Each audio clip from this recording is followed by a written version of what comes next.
Fifth lesson. When a monk or a nun on entering the abode of a householder sees that the first portion of the meal is being thrown away or thrown down, or taken away, or distributed, or eaten, or put off, or has already been eaten or removed, that already other Shramanas and Brahmanas, guests, paupers, and beggars go there in great haste, they might think, "Hello! I too shall go there in haste." As this would be sinful, they should not do so. 1. When a monk or a nun on a begging tour comes upon walls or gates, or bolts or holes to fit them, they should, in case there be a byway, avoid those obstacles and not go on straight. The Kevalan says, this is the reason, walking there, he might stumble or fall down. When he stumbles or falls down, his body might become contaminated with feces, urine, phlegmatic humor, mucus, saliva, bile, matter, semen, or blood. And if his body has become soiled, he should not wipe or page 100.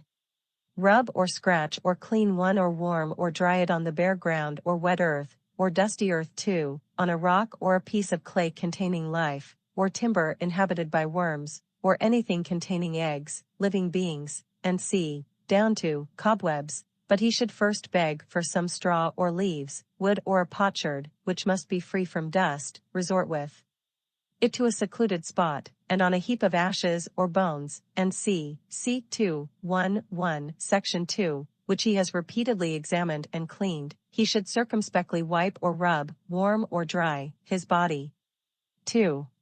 When a monk or a nun on a begging tour perceives a vicious cow coming towards them, or a vicious buffalo coming towards them, or a vicious man, horse, elephant, lion, tiger, wolf, panther, bear, hyena, saraba, shakal, cat, dog, boar, fox, leopard coming towards them, they should, in case there be a byway, circumspectly avoid them, and not walk on straight. 3. When a monk or a nun on a begging tour comes on their way upon a pit, pillar, thorns, or unsafe, marshy or uneven ground, or mud, they should, in case there be a byway, avoid these obstacles, and not walk on straight. When a monk or a nun on a begging tour perceives that the entrance of a householder's abode is secured by a branch of a thorn bush, they should not, without having previously got the owner's permission, and having examined and swept the entrance, make it passable or enter and leave the page 101 house. But they may circumspectly do so, after having got the owner's permission and having examined and swept it. 4.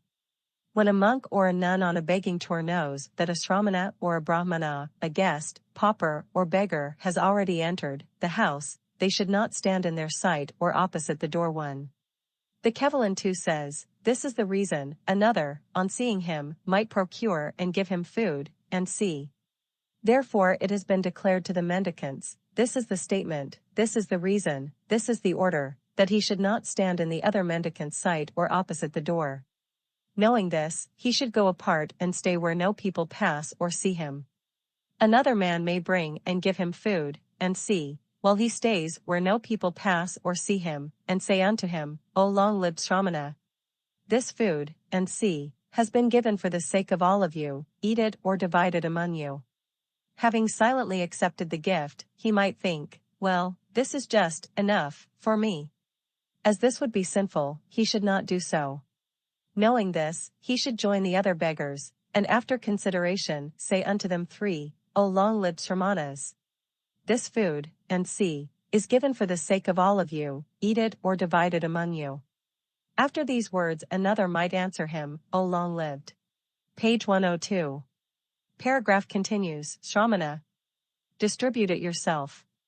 Dividing the food, and see, he should not select for himself too great a portion, or the vegetables, or the conspicuous things, or the savory things, or the delicious things, or the nice things, or the big things, but he should impartially divide it, not being eager or desirous or greedy or covetous of anything. When he thus makes the division, another might say, O long-lived Shramana, do not divide the food, but let us, all together, eat and drink. When he thus eats, he should not select for himself too great a portion, and see, but should eat and drink alike with all, not being desirous, and see. 1:5. When a monk or a nun on a begging tour perceives that a shramana or brahmana, a beggar or guest, has already entered the house, they should not overtake them and address the householder first. Knowing this, they should go apart and stay where no people pass or see them. But when they perceive that the other has been sent away or received alms, and has returned, they may circumspectly enter the house and address the householder. This certainly is the whole duty, and see. Thus I say. 6. Footnotes. 99:1 in honor of the gods. 100:1 This stands for Udvalega va Avatega va, Udvald va Advarded va, for which words, denoting some rather indistinct varieties of rubbing, I know no adequate English words. 100:2 The words in brackets are the translation of Varia Lectio. 101:1 This might also be translated, at an opposite door. 101:2 The following passage is not explained in the commentaries, and is wanting in the oldest MS, though supplied on the margin. It may therefore be concluded that the whole passage, the greater part of which is typical, is a later addition. 101:3 Aloega. The scholiast explains it here by say it, he should show the food, and see Professor Oldenburg has identified this word with the polyarachidi.